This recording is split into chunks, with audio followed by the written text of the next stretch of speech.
My name is Bubba Lake, and this is my COMS 108 Persuasive speech. How many of you all plan on voting in this 2020 presidential election? Maybe a show of hands? Okay. How many of you all are kind of on the fence about who you may vote for? All right, even better. Hopefully, after this speech, maybe I can inform you and provide you all some knowledge to where you'll have a little more of a definitive answer of who you may want to vote for. This brings me to my next point, that the selection of our leaders is a vital privilege that we hold as Americans that's granted in the Constitution that we need to take advantage of. And it's almost like a civil duty to voice your opinion, let it be heard, and promote the candidate that provides policies that will be beneficial for you, your family, and your loved ones. And I think Donald J. Trump has helped the United States of America in multiple facets in his first term that we could really use another 4 years of. So let's go ahead and get down into how he's helped boost the economy in his first term. So unemployment is about as low as it can possibly go. People that are experts in economy have predicted that it can't possibly go any lower, and it's fallen right at about 1.2% just in the first term that he's been in office. During his time, blue-collar jobs have had an increase in 3.3% of opportunity, and this is super beneficial for people in rural areas where there's not a ton of opportunity. And this also really helps people that have lack of education from colleges or university, and people that may have spent some time in jail or prison that have now lifetime long less opportunity to provide for their family and themselves. And consumer confidence in his first term has increased by right at about 40%. So close to 40% of Americans feel like they're in a financial state where they can make good, big financial purchases. And now let's move on to job opportunity in general. Since Donald Trump has taken office, there's been an increase in a little over 7 million jobs across the country in just his first 4 years. There's actually right now more jobs than there are seekers, and there's more job opportunity than there is unemployed people right now, which is great.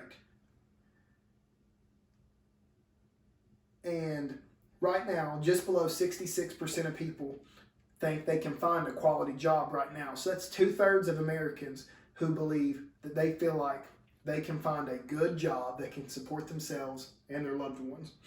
And also with this, labor wages have increased steadily by about 3% yearly. This is the fastest we've seen since 2009 under Barack Obama. Next, let's talk about Donald Trump's efforts for minorities and specifically the African American community. When Donald Trump took office, he had an idea that he wanted a criminal justice and crime reform in general. He tackled this and he signed off on the First Step Act. The First Step Act helped it helped reduce sentencing, and it tweaked sentencing laws to be more in favor of people for petty crimes and such. And it's helped decrease inmate population in state penitentiaries, and it's helped pardon and reduce the African American population from being put in jail and prison. And then just recently, he activated and tackled the task of the new Platinum Plan. And the new Platinum Plan has done many things like fund millions of dollars for poor inner cities. It's made Juneteenth a national holiday.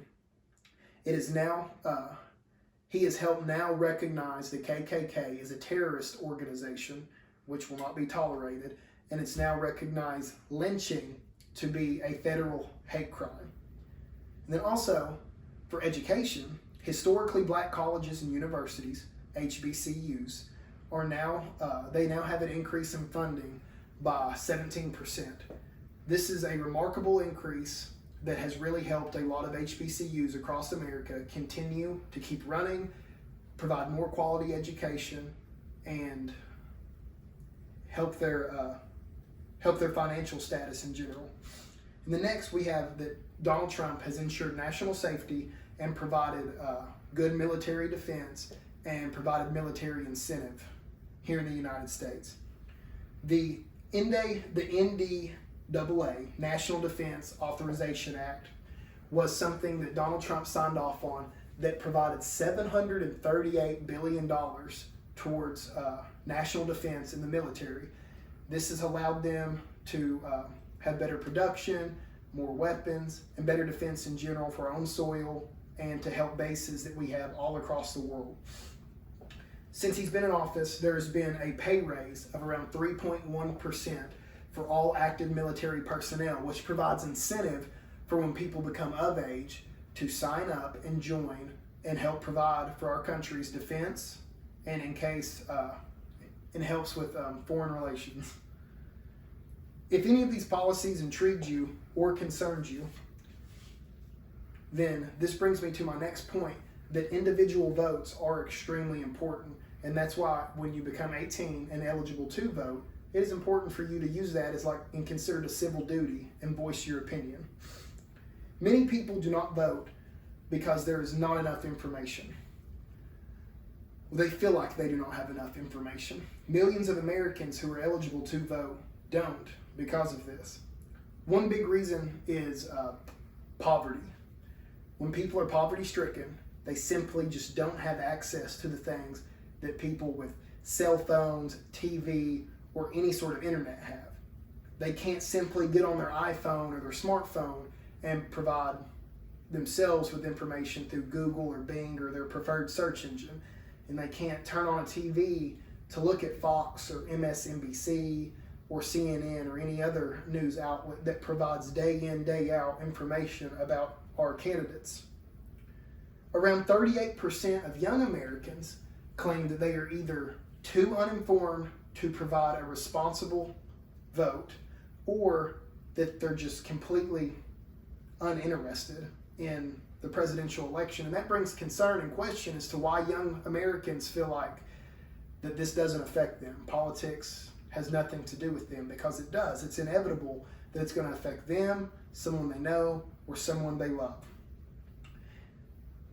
And this brings me to my next point, that individual votes matter because you have situations like in the year 2000, George Bush and Al Gore were in a presidential race, and Al Gore was actually the president-elect for our country for 37 days, but George Bush had pushed for a recount for the state of Florida in individual votes and popular vote, which would have won the Electoral College. After the recount happened, it was seen that George Bush actually won the state of Florida by a very narrow margin of just 537 votes. And that's mind-boggling to think about, that the race was that close. But then it raises question, what if those 537 people didn't come out and vote? They had the attitude that my vote simply doesn't matter. It makes you think that the outcome could be different. Or the people that didn't vote, in general, what if they did vote? Al Gore could have still won. It could have went either way. That's why the individual vote does matter. And then it's good to understand what popular vote versus electoral college. So in 2016, Hillary Clinton actually won the popular vote over Donald Trump, but where many swing states like Ohio, Wisconsin, Michigan, Pennsylvania had went in favor for Donald Trump, he reached the 270 mark to win the electoral colleges and become president of the United States. And if people in those states had the mindset that, we don't have the electoral colleges like Florida or Texas or California or even New York, our votes don't necessarily matter, we'll just stay home, whatever happens, happens. Hillary Clinton could have possibly been elected, but because those states stringed together and voted as their civil duty, the result of that was Donald Trump winning the election. And then Portland State University came out with a statistic from a survey they ran that only about 15% of people oftentimes vote in local government. And you may wonder why that's relevant, because there's millions of voters that aren't voting at the national level. Local government is important, but you think only 15% of people are voting for local government. What's the percentage of people that are voting at the national level? This is concerning because that means 15% of people were deciding for 100% of the people's futures in these states. So why are Trump's policies and ideologies more ideal than Joseph Biden's, you may ask. So I have some concerns with Joseph Biden that I think need to be addressed. And the first thing is that I don't think his tax plans are feasible for the United States. This simply isn't reasonable, irrespective of one's opinions on how expansive government spending should be. It is simply not responsible to promise that the rich can pay for everything we want. This was from Bauer from CNN, who had said this from Joseph Biden's plan that only people making over $400,000 a year would be receiving tax increases. And this is concerning because it is, like Bauer said, it is very unreasonable to assume that we can just tax the rich and everything will be okay. They'll be able to provide everything. There's worries that it will trickle down into the middle and lower class. And then Biden also had, he has stated in interviews that he plans on repealing the tax cuts that Donald Trump and the Republican Party had put in place that had relieved a lot of the middle and lower class. And then sadly, and unfortunately, it does have to be brought up about Joseph Biden's mental acuity and his elderly age and his him juggling words in interviews and debates. There's been multiple occasions, like in South Carolina at a rally, when he had misspoke and said that he would be running as the Democratic candidate for the Senate. And it makes you wonder, how can someone who is running for the most influential position in the United States confuse that he's running for the Senate?